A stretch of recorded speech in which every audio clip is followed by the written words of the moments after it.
산세는 산세라서 입수풀 등지안에 청각은 태아의 뇌 발달에 가장 큰 영향을 미치는 감각이다. 하얀 물새가 된다. 물새알은 간간하고 짭조름한 가장 먼저, 가장 가까이서 들을 수 있는 엄마의 소리는 양수를 타고 흘러 태아의 청각을 자극한다.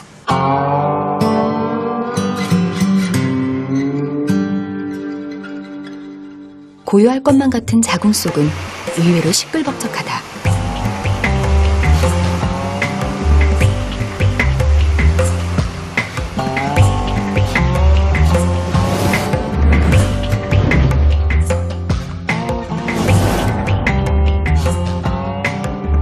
편안하고 익숙한 소리와 달리 시끄러운 소리는 태아의 뇌 발달에 악영향을 준다. 소음을 들을 때면 잠시 호흡을 멈추는 태아. 이것이 지속되면 호흡 기능이 약해져 뇌에 손상을 줄 수 있다. 태교를 할 때 소리를 자꾸 들려준다는 것은 그 목소리를 기억하라는 그런 것보다는 뇌 발달을 자극시키는 거예요. 미각이나 후각이나 촉각은 어느 애들이나 태내 환경이 아주 특별하지가 않다면 비슷한 그런 조건에서 크지만 이 청각이라는 것은 우리가 밖에서 부모들이 아니면 또 아기를 사랑하는 다른 가족들이 충분히 다 이렇게 변화시키고 자극을 줌으로써 발달시킬 수 있는 가장 좋은 감각이기 때문에 그 청각에 의해서 뇌 발달이 아주 극대화됩니다. 빛이 거의 없는 뱃속에서 시각이 발달할 여지는 많지 않다. 하지만 나머지 감각은 이미 완성된 상태다. 엄마가 움직일 때 온몸으로 느껴지는 촉감은 태어나 첫 발을 내디딜 때만큼이나 강렬한 자극을 뇌에 전달하고 양수에서 풍기는 엄마의 냄새는 포근하고 편안한 기억으로 뇌에 저장된다.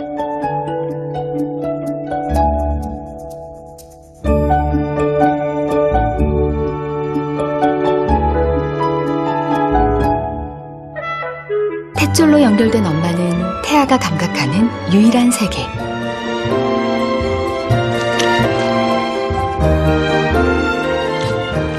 아기를 세상으로 이끈다.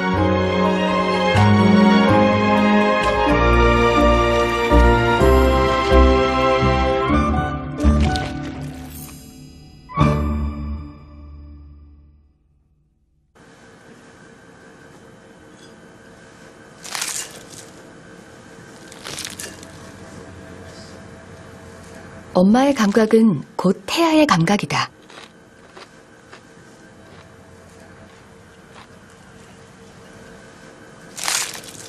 엄마가 맛본 음식은 양수를 통해 태아에게 고스란히 그 맛과 향이 전해진다.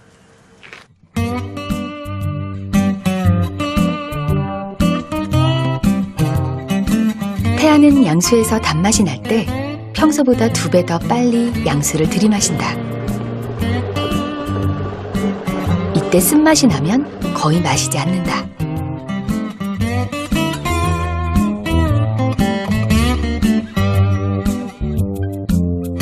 태아가 오감을 통해 감각하는 동안 뇌에서는 끊임없이 시냅스가 형성되고 시냅스가 늘어나면서 뇌가 만들어진다.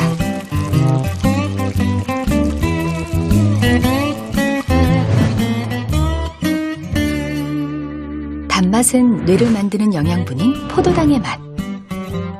태아가 단맛을 좋아하는 이유다. 반대로 포도당이 부족하면 태아는 공복감이란 불쾌한 감정을 느낀다. 태아는 끊임없이 감각하고 성장을 합니다. 뇌는 엄마한테 듣는 소리와 여러 가지 엄마한테서 전달되는 어떤 그러한 정보로부터 우리의 뇌는 형성되기 시작을 합니다. 그래서 감각 경험들이 거기에서부터 발달을 하는데 결국 우리가 태어나더라도 그 감각 경험들이 고스란히 가지고 있는 채 바깥 세상에서의 뇌 발달이 다시 시작이 되는 것입니다. 태아가 느낀 감각의 기억은 출산 후에도 지속된다.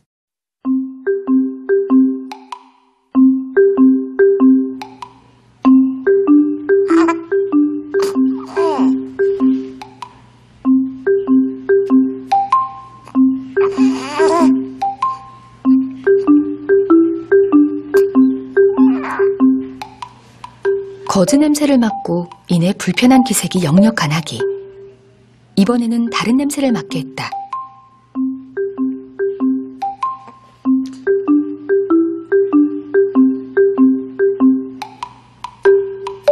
편안한 얼굴에 입맛까지 당기는지 연신 입술을 오물거린다.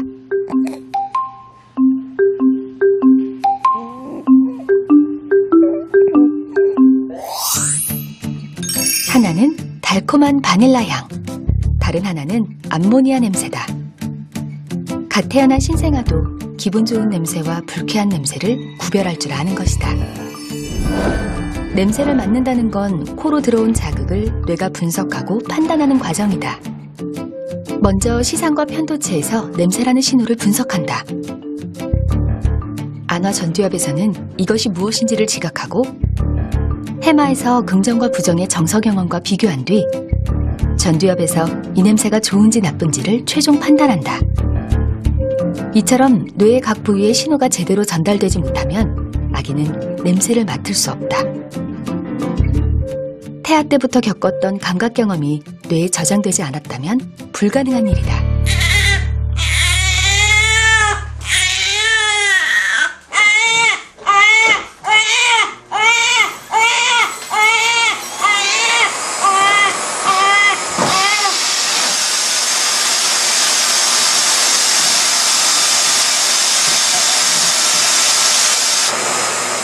목 놓아 울던 아기가 순식간에 울음을 그친 건 청소기 소리가 태아 때 들었던 소리와 비슷해서다. 우리 귀엔 소음이지만 갓난아기에겐 엄마 뱃속에 있을 때처럼 편안한 소리.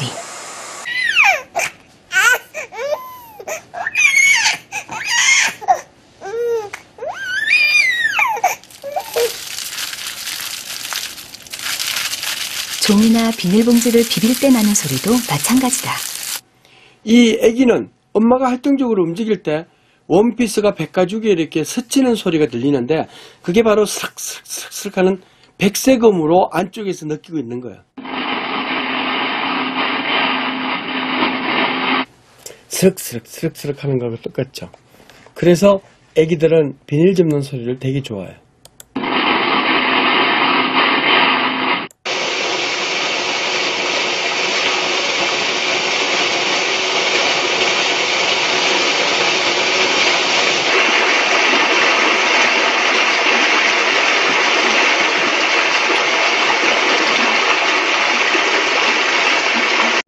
태아 때 느꼈던 감각을 기억하고 그 위에 새로운 감각을 더입히며 아기의 뇌는 폭발적으로 성장한다. 새롭게 자극을 접할 때마다 감각은 조율되고 감각은 다시 뇌를 자극해 뇌 발달을 촉진한다. 하지만 신생아나 성인이나 뇌를 구성하는 신경세포, 즉 뉴런의 수는 똑같다.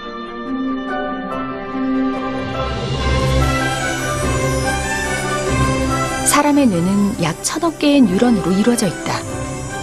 뉴런과 뉴런 사이는 서로 붙어 있지 않고 미세한 간극을 두고 떨어져 있는데 이 틈을 시냅스라고 한다.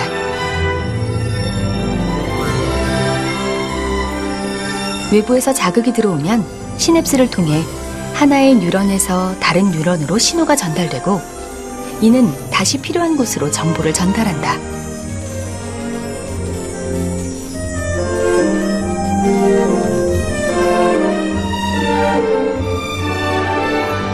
시냅스가 많고 촘촘할수록 뉴런과 뉴런 사이의 정보 연결이 활발해진다.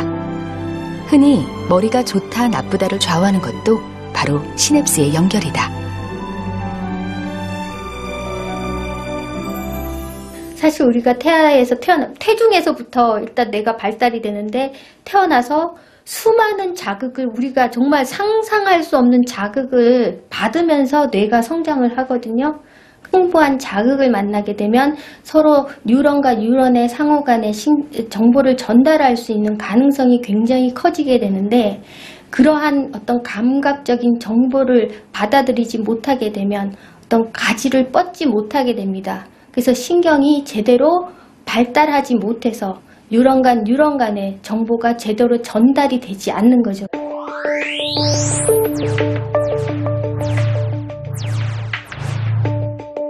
시냅스는 출생 직후부터 3살 무렵까지 절정을 이룬다.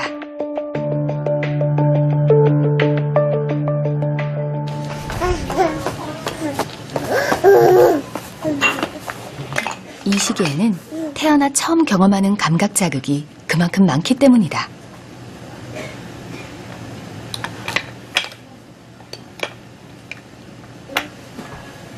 시각의 발달은 더디지만 아기는 입안의 감촉으로 사물을 구분한다. 닥치는 대로 입에 가져가 물고 빠는 것도 이 때문이다. 다양한 사물의 형태와 질감은 아기의 촉감을 자극하고 자극을 받으면 시냅스는 더 많이, 더 촘촘하게 연결된다.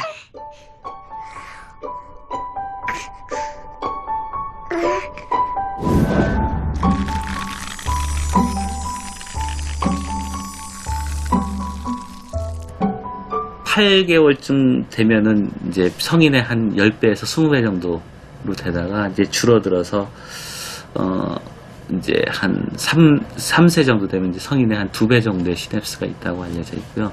그 이후에는 점점 줄어서 성인과 비슷한 수준으로 한 10세경 정도면은 성인과 비슷한 수준의 시냅스 수를 가지고 있는 것으로 생각하고 있습니다. 시냅스를 만드는데 오감 중에서 어느 하나 더 중요하고 덜 중요한 감각은 없다.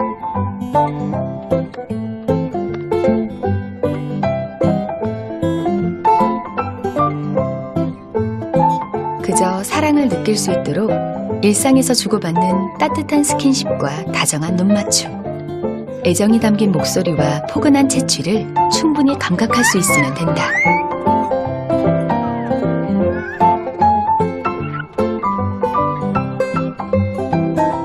그러면 주아도 한번 냄새 맡아보세요. 감각 경험은 일상에서 자연스럽게 이루어져야 한다. 무슨 맛이 나는지? 억지로 무언가를 시키고 가르치려 들면 감각의 결핍만큼 뇌에 악영향을 준다.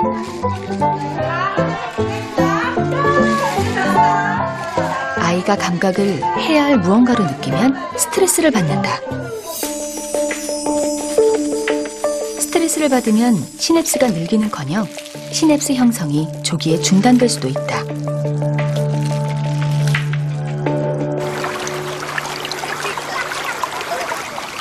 오감을 활짝 열어 다양하게 세상을 보고 듣고 느끼는 동안 시냅스는 뇌 안에서 새로운 길을 찾는다. 복잡하고 오래 걸리는 길 대신 빨리 원활하게 소통하는 길을 닦는 것이다.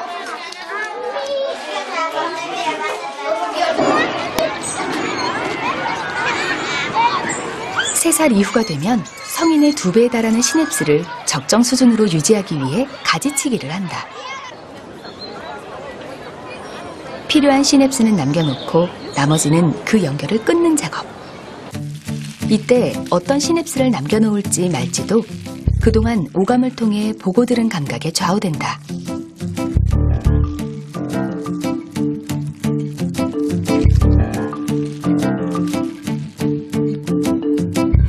한 4세 이후가 되면 상당히 완만해져요. 그러다가 한 6세 정도 되면 가지치기라는 현상이 그동안에 막 연결해 놨던 연결망 중에 필요 없는 것들은 이제 다시 없애가는 거죠. 확률상 필요하고 많이 쓴 통로만, 길도 그러니까 많이 가본 사람이 많이 가면 길이 되듯이 우리 뇌 회로도 그렇다는 거죠. 그러니까 인간의 뇌는 모든 사람이 다 특수하게 다릅니다. 자기만의 길을 가지고 있는 뇌